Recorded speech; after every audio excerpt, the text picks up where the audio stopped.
Success changes things. Sometimes for the better, sometimes not so much. When a person comes from nothing and makes something of themselves, you think the world would respect that. You think people would be proud, inspired even. But sometimes success just makes you a target. This is the story of Jamal Hayes, a man who built his own empire, only to find out that some doors weren't meant for him to walk through. Jamal wasn't born with a silver spoon in his mouth. He grew up in a small apartment on the south side of the city. Money was tight. Opportunities were even tighter. His mother, Ms. Lorraine, worked 2 jobs just to keep the lights on. And his father, gone before Jamal was old enough to remember his face. But Jamal was different. He wasn't the type to make excuses. He studied hard, worked even harder, and by the time he was 30, he was running his own business. Not just any business, one of the fastest-growing tech startups in the country. People respected him. At least, that's what he thought. Until one night showed him otherwise. It was a Friday evening. Jamal had been invited to a high-profile gala at one of the city's most exclusive venues. The kind of place where millionaires and billionaires gathered to make deals over glasses of champagne. He stepped out of his sleek, black Mercedes, adjusting the cuffs on his tailored suit. He had worked for this moment. Earned it. And he was ready. But the moment he walked inside, he could feel it. The stares. The whispers. The slight hesitation in the hostess's voice when she asked for his name. Jamal Hayes, he said, his voice calm, confident. She glanced at the guest list, her eyebrows knitting together. "I'm sorry, sir, but I don't see your name here." Jamal frowned. That didn't make sense. He had received a personal invitation. His assistant had confirmed everything. "There must be a mistake," he said, pulling up the email on his phone. The hostess barely looked at it before shaking her head. "I'm sorry, sir, but if your name isn't on the list, I can't let you in." Jamal exhaled slowly, keeping his composure. He had dealt with situations like this before. "Is there a manager I can speak to?" he asked. Before the hostess could respond, a man stepped forward. Older, with salt and pepper hair, wearing a navy blue suit that probably cost more than most people made in a month. "Is there a problem here?" the man asked, his tone polite, but laced with something else. Something Jamal knew all too well. Jamal turned to him. "I'm supposed to be on the guest list, but—" The man didn't even let him finish. "Oh, I see. Well, perhaps there was a mix-up." He smiled, but it wasn't friendly. It was the kind of smile that said, "You don't belong here." Jamal knew what this was. He had seen it before. The way certain people looked at him when he walked into boardrooms. The way security guards trailed him in luxury stores. But this time, he wasn't about to let it slide. He squared his shoulders and met the man's gaze. "There's no mix-up. I was invited." The man's smile didn't fade, but his eyes told a different story. "Well," the man said, his voice smooth as glass, "I'm afraid we'll have to look into that. In the meantime, perhaps you should wait outside." And just like that, Jamal realized, no matter how much money he made, no matter how successful he became, to them, he was still just another outsider. Jamal stood there, his jaw tight, his fists clenched at his sides. Wait outside? He had walked into plenty of rooms where he wasn't expected, where people didn't think he belonged. But this was different. This wasn't about a misunderstanding or a mistake on some guest list. This was intentional. And the way the man in the navy suit looked at him, it told him everything he needed to know. Jamal kept his voice even. "I don't think you understand. I was personally invited by Richard Langley himself." That name meant something in this room. Richard Langley was one of the most powerful investors in the city. If he invited you, you weren't just welcome, you were important. The man's expression didn't change, but Jamal caught the flicker of hesitation in his eyes. He hadn't expected Jamal to name-drop someone that high up. "Mr. Langley is a very busy man," the man finally said. "I'm sure if he had invited you, he would have made the proper arrangements." Jamal inhaled slowly. He could feel the tension in the air, the way the other guests stole glances at him while pretending not to stare. The room was filled with men who looked like this guy, middle-aged, well-dressed, the kind of men who had never struggled a day in their lives but acted like they ran the world. Jamal had worked too hard to let people like this push him out. He pulled out his phone, scrolled through his messages, and tapped Langley's name. I'll call him right now, he said.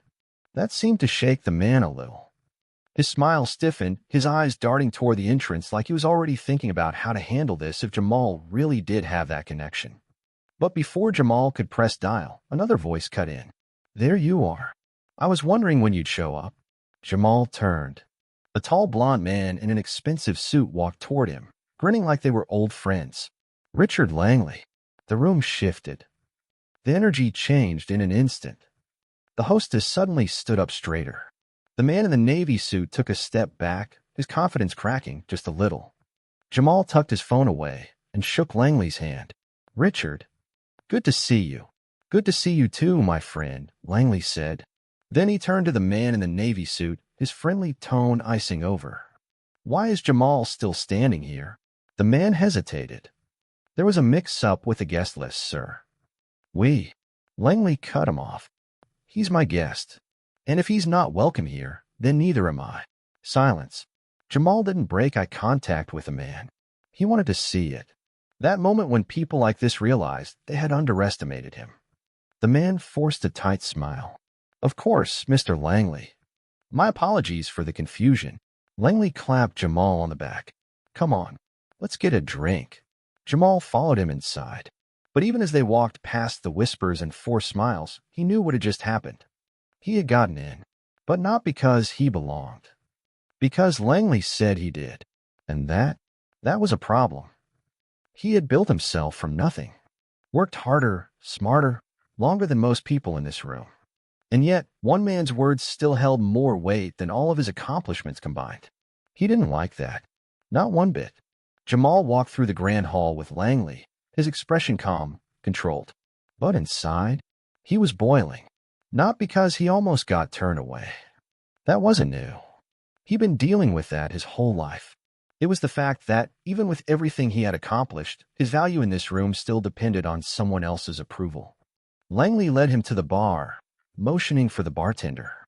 Whiskey? Jamal nodded. Need. The bartender poured the drinks without hesitation, no questions asked. That's what status did. It made people respect you, whether they wanted to or not. Langley handed him the glass. I'm glad you came in. These events are about connections. And you? He chuckled. You're the kind of guy people need to meet. Jamal forced a smile. Yeah, seems like it. Langley either didn't catch the sarcasm or chose to ignore it. So Langley continued. I have a few people I want you to meet.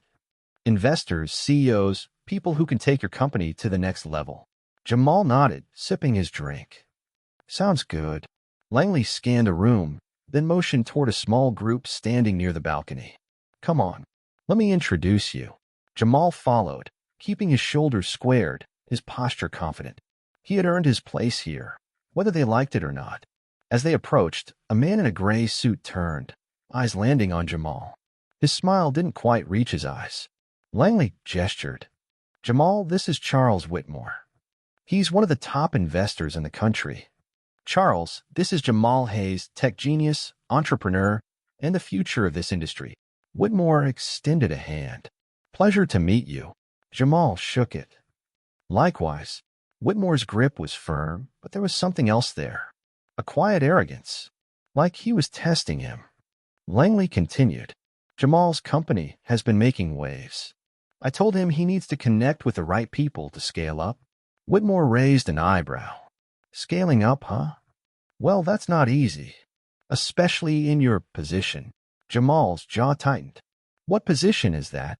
Whitmore gave a casual shrug. You know, being an independent business owner.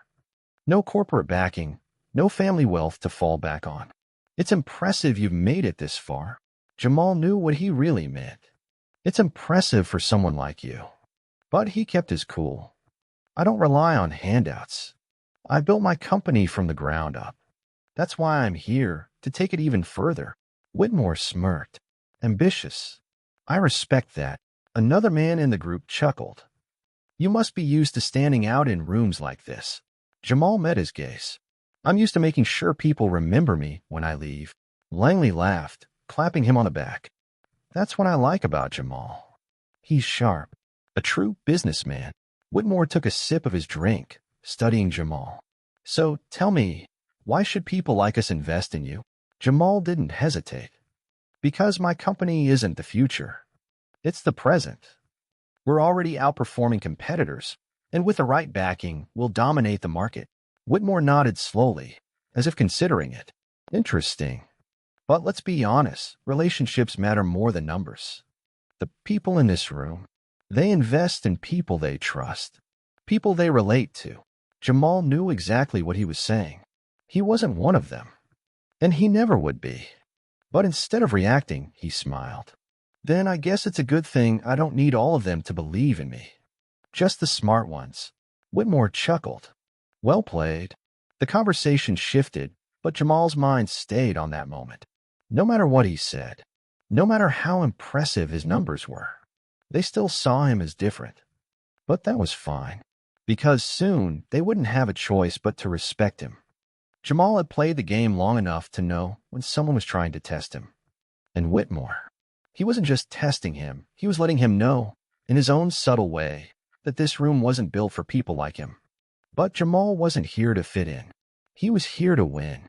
After that brief exchange, Langley introduced Jamal to a few more people. Some were genuinely interested in his business. Others were just pretending to be polite. He could see it in their eyes, the silent judgment, the calculation. Still, he kept his composure. That was part of the game. A waiter passed by with a tray of champagne, and Jamal grabbed a glass. As he took a sip, he overheard a conversation a few feet away. I don't know why Langley keeps bringing these types in. It's bad optics. Jamal didn't react right away. He turned slightly, pretending to check his phone while glancing in their direction.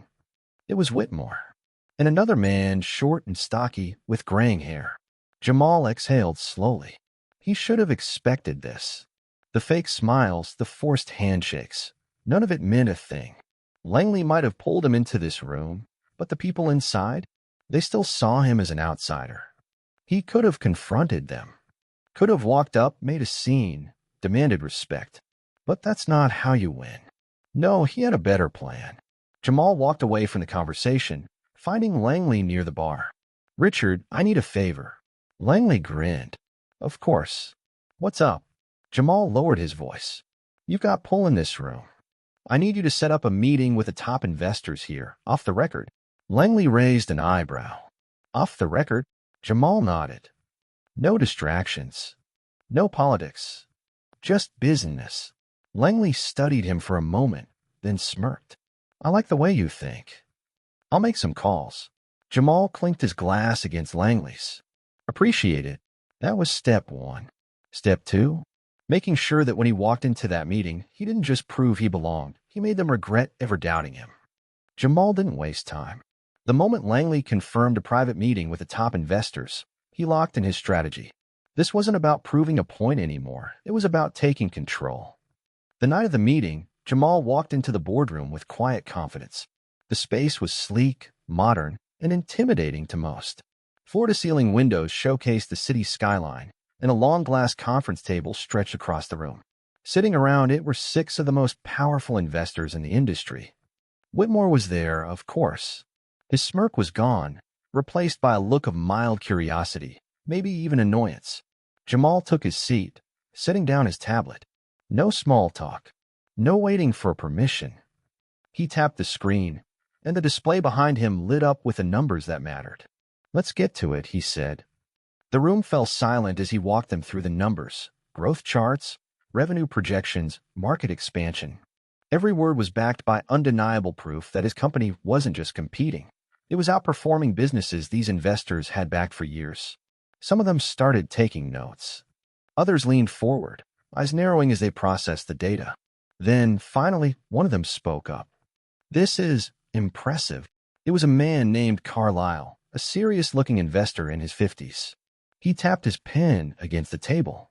But tell me, Jamal, if you're doing this well on your own, why do you need us? Jamal smiled.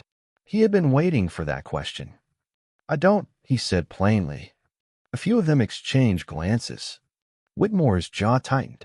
I'm here because I know exactly how this game works, Jamal continued. A company like mine, it can shake things up, break expectations. But to dominate, you need more than just numbers. You need backing. You need the right people in the room saying your name when you're not there. Carlyle nodded slowly, considering his words. Jamal leaned forward. The real question is, do you want to be a part of this, or do you want to sit back and watch me take it anyway? Silence. Then Whitmore cleared his throat, his voice tight. Bold words. Jamal met his eyes. Only because I can back them up?